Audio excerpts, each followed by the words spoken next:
What's going on, guys? Welcome back to my channel.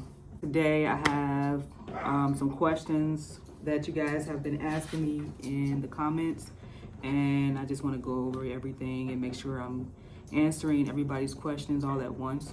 So the first question I've been getting asked is, what does Amazon typically pay? And Amazon right now is currently paying pretty much what you see on every other load board. They're not paying nothing more, nothing less.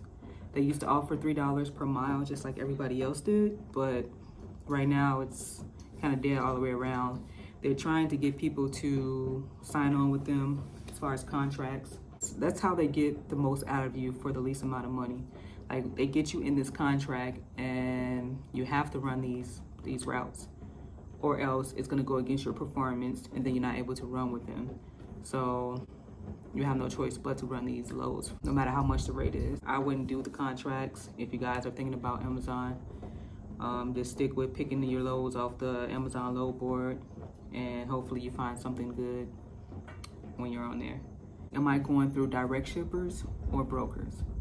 Right now, I'm not going through brokers. I'm trying to eliminate as many people as I can because the rates are so low. You want to minimize how many people that you have that's not contributing to any of your labor or your costs, like out of your pocket, or anything in that instance. Like, if it's not adding value to your business, you want to eliminate it. And brokers, they do not add value. They just take away from you, and they do the least amount of work. So I'm not going through any brokers right now.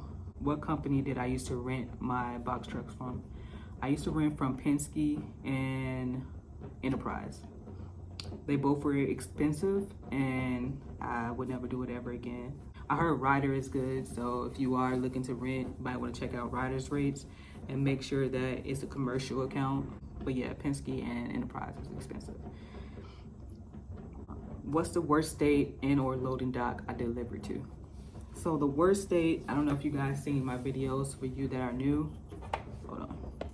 For you that are new and you haven't seen my video, when I went to New Jersey and I went under a bridge and I almost tore the roof off of my my box truck. Hold on, guys. All right, so the worst state and loading dock I ever been to.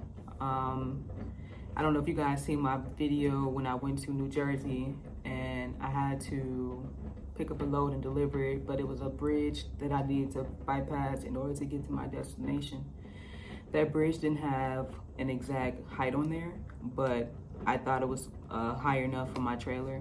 I ended up going underneath it, and I took my time, thankfully, and it started to rub up against the top of my trailer.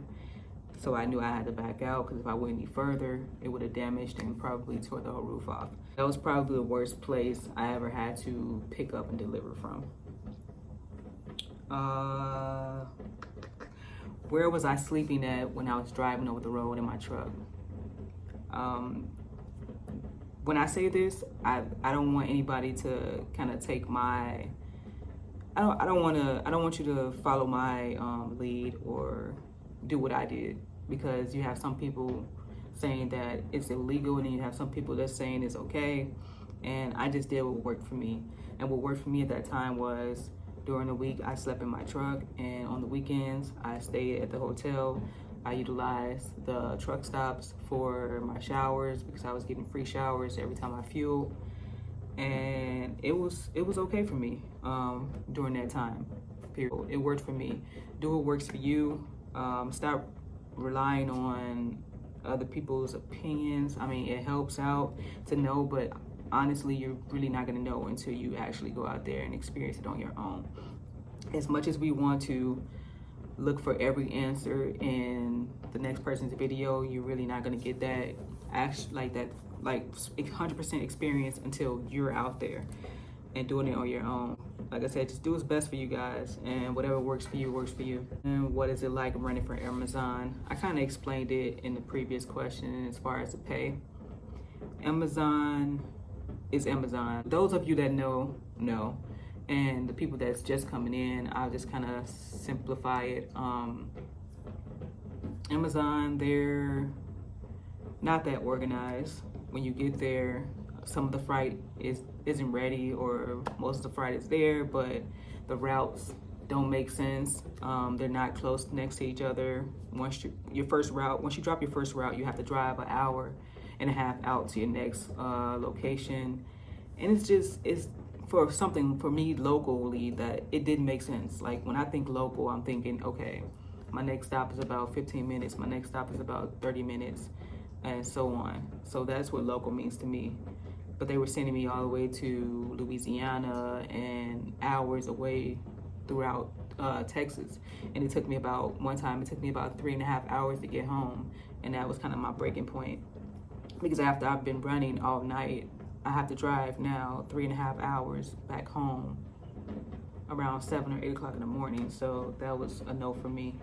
To each its own. I don't know how Amazon runs in every other state or area location, but as of right now, Dallas area, Amazon isn't looking too good right now. Peak season, we're supposed to be having some of the best rates. I'm hearing different things going on as far as the rates right now, so I don't even know what to say about peak season. I'm just not going to look forward to it, and I would advise you not to look forward to it too.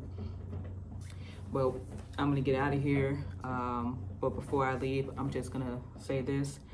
The trucking business is tough, especially right now. When I first started, it was it was easy. I mean, you get in there and you get your rates, you get going, you're moving, and you go to the next location. Now you're fighting for every little thing. Like you're fighting for rates, you're fighting for fuel prices. Maintenance is ridiculous. The amount of money that they charge to fix something on your truck is ridiculous. And if you're not making enough money, all those things are hard to manage. So my best advice is to do your research before you get out there, and make sure you have support around you, because it's not easy. But also don't get discouraged. If this is something that you really want to do it, and don't stop, keep going.